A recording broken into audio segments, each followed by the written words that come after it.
Good morning, I'm Taylor Wilson. Today is Wednesday, November 6th, 2024. This is The Excerpt. Today, Donald Trump is on the cusp of election victory. What's next? Plus, we hear from the major battleground state of Pennsylvania, and Republicans win control of the Senate.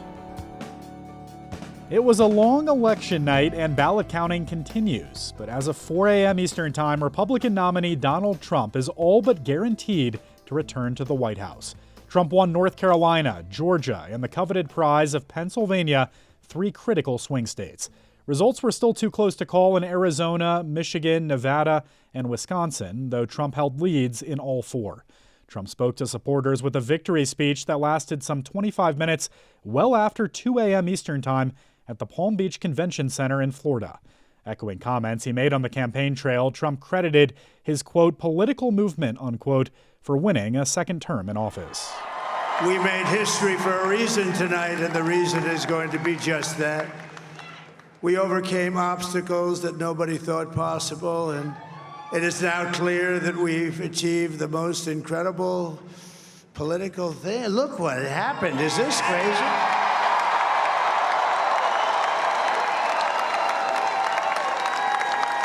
But it's a political victory that our country has never seen before, nothing like this. I want to thank the American people for the extraordinary honor of being elected your 47th president and your 45th president.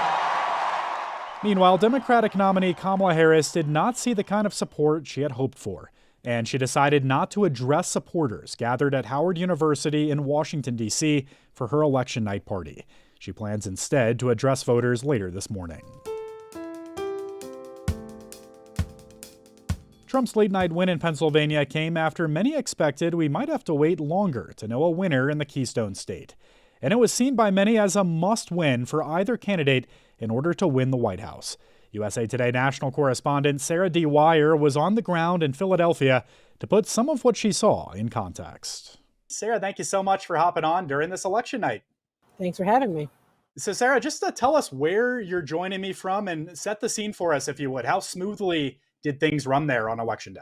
So right now I'm standing outside of Philadelphia's central ballot count location. It's a warehouse on the outskirts of the city. In Pennsylvania, once they start counting, they're not allowed to stop. So it's going to be going here 24 hours a day until they're done. What we're hearing from election officials, especially out here in Philadelphia, is that things for the most part ran very smoothly. The hiccup has been a series of bomb threats across the state and also across the country. Seem to have come in by email and closed down some polling locations for, about a half an hour, and the city was able to reopen those locations and kept them open late. Yeah, so I want to hear more about those threats. What else have we learned there, Sarah, and just how big of a headache did this create on the day? It seems like what we're hearing is that they came in through email and that all these counties were very well prepared. They had law enforcement lined up to respond, and so they were able to close locations and reopen them within a very short time span. They don't believe it impacted turnout broadly, but really anytime you have a polling place closed, you've got an inconvenience that's created. Some people might not move to another polling location, they might not come back. You mentioned turnout, Sarah. We don't expect final results for some time, but let's talk about voter turnout. How big was it in Pennsylvania? We don't have exact figures yet, but realistically, it's looking like another banner year for elections in Pennsylvania. The turnout numbers seem to be very large, and the vote-by-mail ballot returns seem to be higher than they were even expecting. Sarah, you spent time this week with voters. What did you learn there? What issues did folks seem to really care about? And what has it been like for them living in this, deeply divided political landscape? A lot of the voters I talked to fell along the same partisan lines that we've been hearing throughout this election. It's the economy, it's immigration. For a lot of Harris supporters, it came down to abortion rights and, women's health care. But we also heard a lot about the future of the country and the rhetoric they want to be hearing for the next 4 years. Pennsylvania has gotten used to being a battleground in the last few years. They don't hold people's political choices against one another. People don't punish their neighbors for how they voted. But even people who are used to this were saying it's going to be hard to come back from this election and come back together as a country. Sarah D. Wire, USA Today senior national political correspondent, joining us from Philadelphia. Thank you, Sarah. Thanks for having me. As for the Senate race, Republicans have officially won control, reliably flipping West Virginia, a seat that was vacated by Democratic turned independent Senator Joe Manchin, who retired from the majority Republican state, and then claiming victory over a hotly contested seat in Ohio, with Republican candidate Bernie Moreno edging out Democratic incumbent Sherrod Brown. Odds have favored the GOP this entire election cycle, with all of the most competitive races in states represented by vulnerable Democratic senators. The race for the House remains too close to call at this time, with dozens of competitive races still uncalled. One big issue this election cycle was abortion. In 2022, the Democrats were able to galvanize voters across the country to come to the polls to cast their vote in favor of abortion access.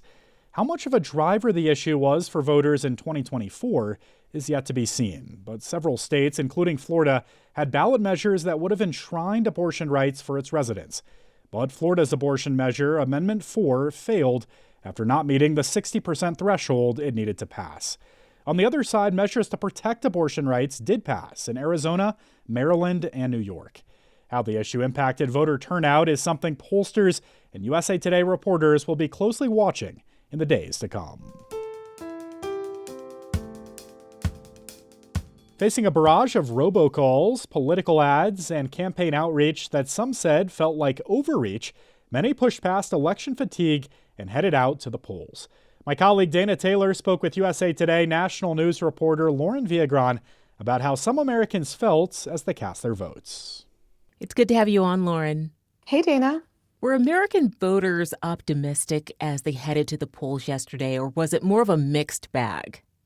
Yeah, I would say it was a mixed bag. USA Today had reporters fanned out across the country, especially in swing states, places like Reno, Nevada, Arizona, North Carolina, Pittsburgh, Philadelphia, Atlanta, key cities in key states. And across the country, we saw a lot of optimism. You know, there were long lines at polls even before the polls opened yesterday on Tuesday. Millions of Americans had already voted via mail-in ballot or in early voting opportunities. So it's clearly been a historic time in the country. You highlighted several first-time voters. What was this experience like for them? Yeah, there were first-time voters, many who showed up to the polls. Our reporters met, for example, Tyler Hilliard, who is an 18-year-old in Nevada who went to vote with his dad. He was there before 7 a.m. yesterday and, just said he felt proud. Poll workers gave him a first-time voter certificate, and folks at the polls clapped for him. You also wrote about Nevada's 90,000 tribal voters. Nevada was a coveted swing state this year. What impact did that have on their decision to vote? So, USA Today reporter Trevor Hughes was in Reno, Nevada, where he met a husband-wife team, Ayana Isham and her husband, Kendall Isham, both 25 years old. They cast their ballots at Reno Sparks Indian Colony in Nevada. Ayana said that growing up on the reservation, that a lot of times folks said that they didn't believe their vote counted. And she was there to say that, she believed that her vote is really important.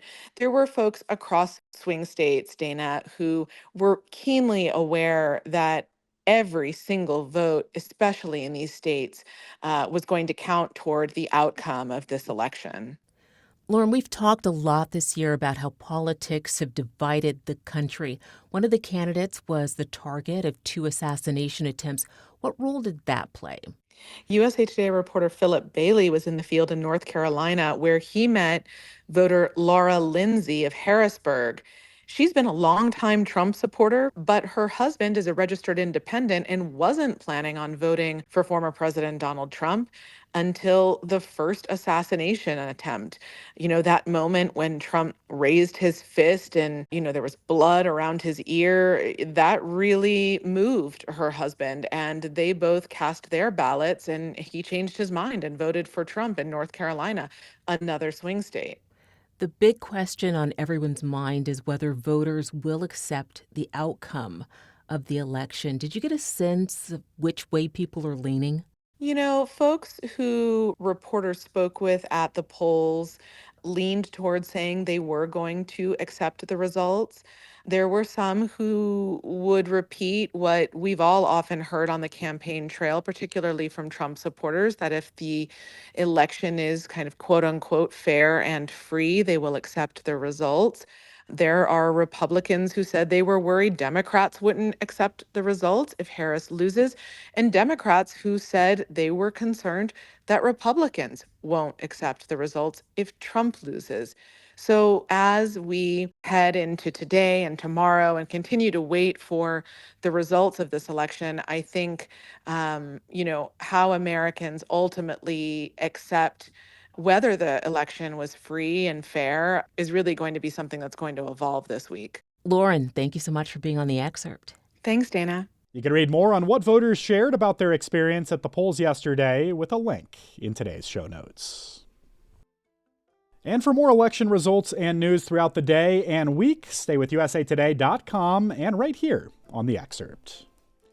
If you're one of the millions who are fans of books and are looking for non-election related news, we have a great episode coming for you this afternoon about bookstores. Bob Manson is a retired teacher from Cedar Rapids, Iowa, and he's also a super fan of independent bookstores. So much so that he has now visited over 600 of them across the country. He joins my co-host Dana Taylor to discuss his travels and why he finds independent bookstores so inspiring. Find it this afternoon beginning at 4 p.m. Eastern Time right here on The Excerpt. And thanks for listening to The Excerpt. You can get the podcast wherever you get your pods. And if you're on a smart speaker, just ask for The Excerpt. I'm Taylor Wilson, and I'll be back tomorrow with more of The Excerpt from USA Today.